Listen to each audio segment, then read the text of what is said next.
அருமையான புதன்கிழமை வாழ்த்துக்கள் என்னுடைய சகோதர சகோதரிகளுக்கு. எல்லாரும் எப்படி இருக்கிறீங்களம்மா? நல்லா இருக்கிறீங்கன்னு நம்புறேன். நேற்றைய வீடியோஸுக்கு அருமையான கமெண்ட்ஸ் வந்து கொண்டிருக்கிறது. அதன் தொடர்ச்சியாக இந்த ஒரு விஷயத்தையும் உங்களோட பகிர்ந்து கொள்ளணும்னு நினைக்கிறேன்.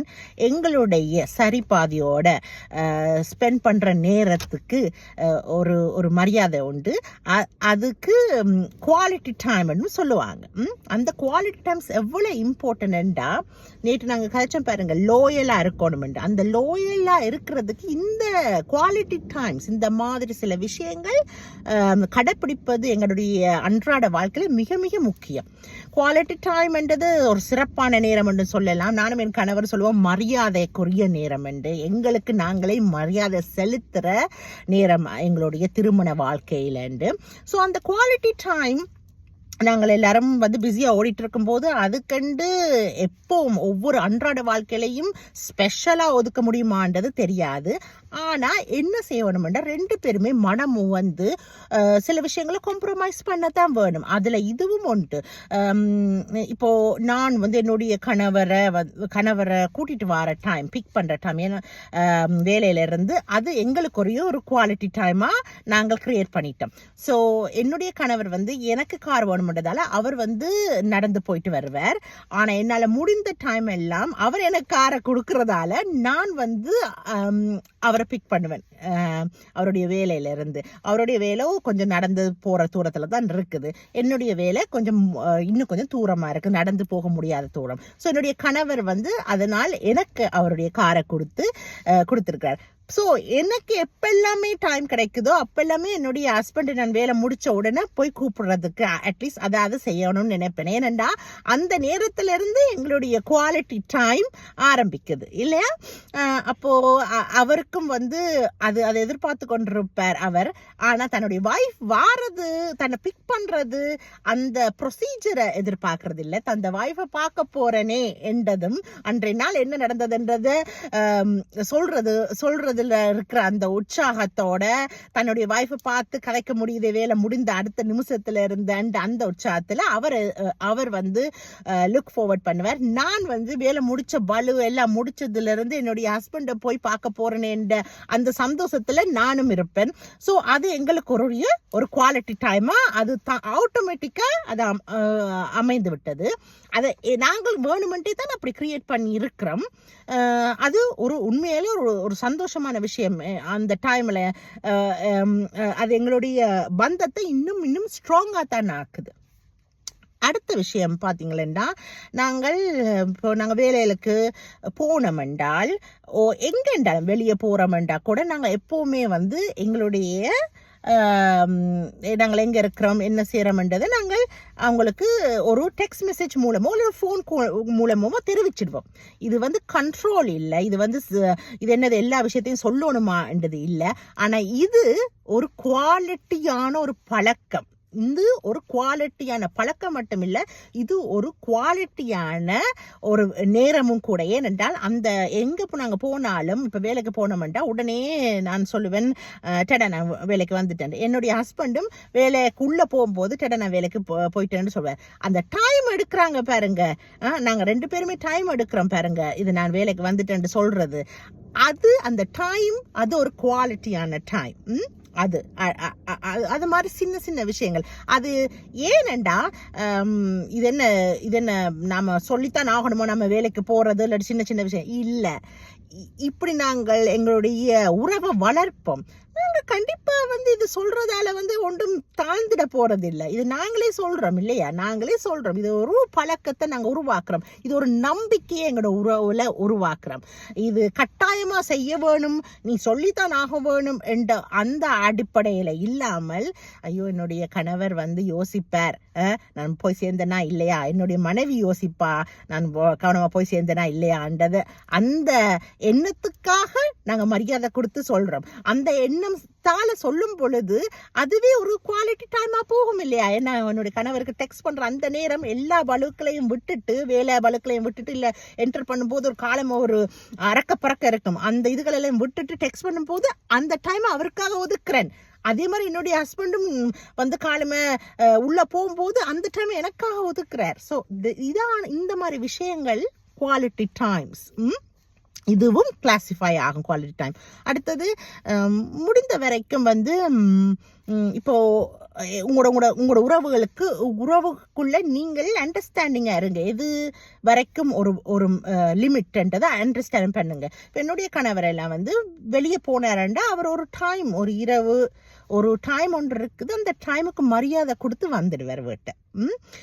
ஏனென்றால் இரவு நேரத்தில் ஒரு டைமுக்கு பிறகு தன்னுடைய வைஃபோட தான் அவர் இருக்கணும்னு ஆசைப்படுறார். அதே மாதிரி நானுமே அந்த டைம் இப்போ வெளியே ஃப்ரெண்ட்ஸோட போனால் கூட இந்த டைமுக்கு நான் வர வேணும். இது வந்து எங்களுடைய உறவில் நாங்கள் கதைச்சு நாங்கள் அதை முடிவெடுத்தோம்.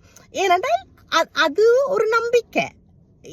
என்ன நம்பிக்கைண்டா வெளியே இருந்தா அது நைட்டு பூரா நம்பிக்கை இல்லாமல் இல்லை நாம வந்து நம்மளோட உறவை வளர்க்க வேண்டும். நம்ம இந்த மாதிரி நேரத்தில் பிஸியாக காலையிலேருந்து வேர்க்கு போவோம், எல்லாம் செய்வோம்.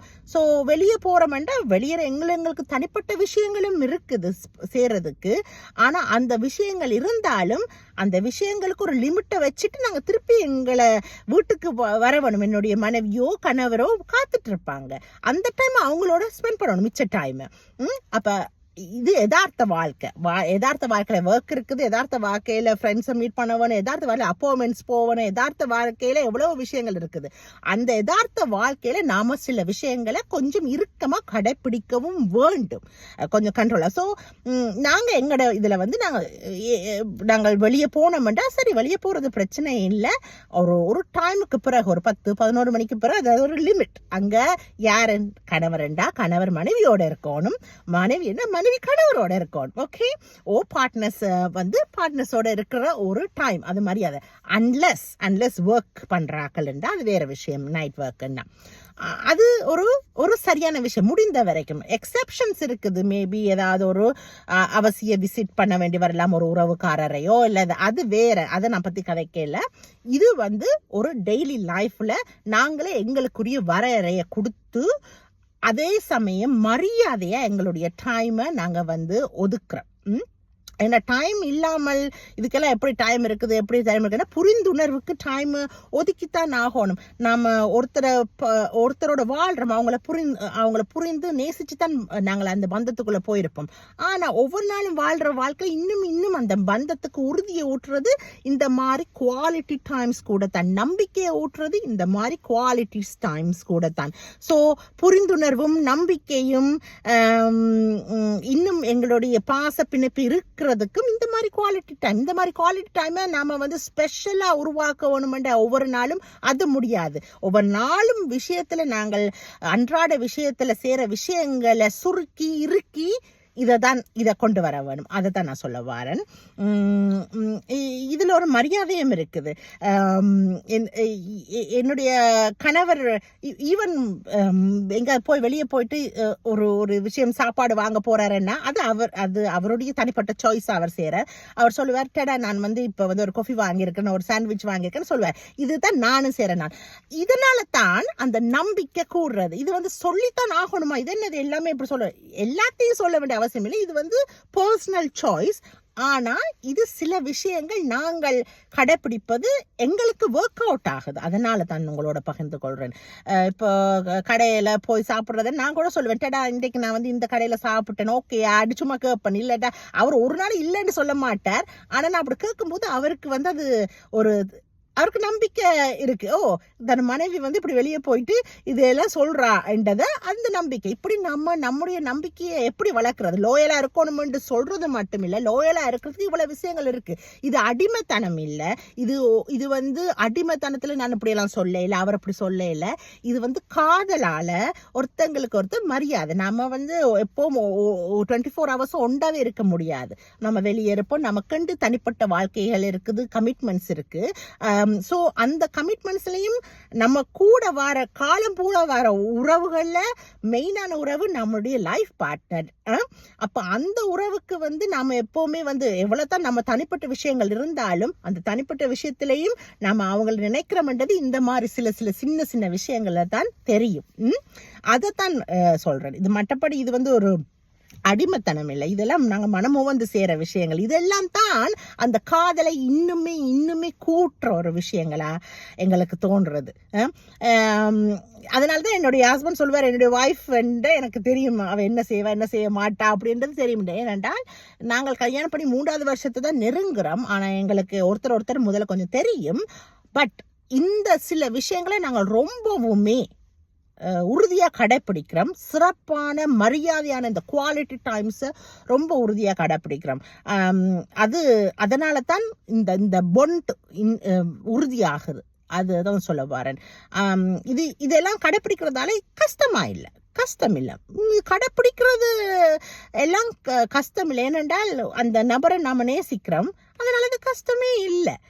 அதான் நேற்று சொன்னேனே உங்களுக்கு, காதலும் கமிட்மெண்ட்டும் அன்பும் இருக்கிற வரைக்கும் இதெல்லாம் வந்து ஒரு பெரிய கஷ்டமே இல்லை. ஒருத்தங்களோட லோயலாக இருக்கிறதோ, ஒருத்தங்களுக்காக பிடித்தவங்களுக்கு எவ்வளோ பிஸி என்றாலும் அவங்களோட டைம் ஸ்பெண்ட் பண்ணுறதோ எதுவுமே வந்து கஷ்டம் கிடையாது. மனசுக்கு பிடிச்சவங்க, அந்த மனசுக்கு பிடிச்சவங்களோட கடைசி வரைக்கும் வாழணும்ன்ற எண்ணம் இருந்தால் இதை நீங்கள் எல்லாருமே ஆமோதிப்பீங்கள்.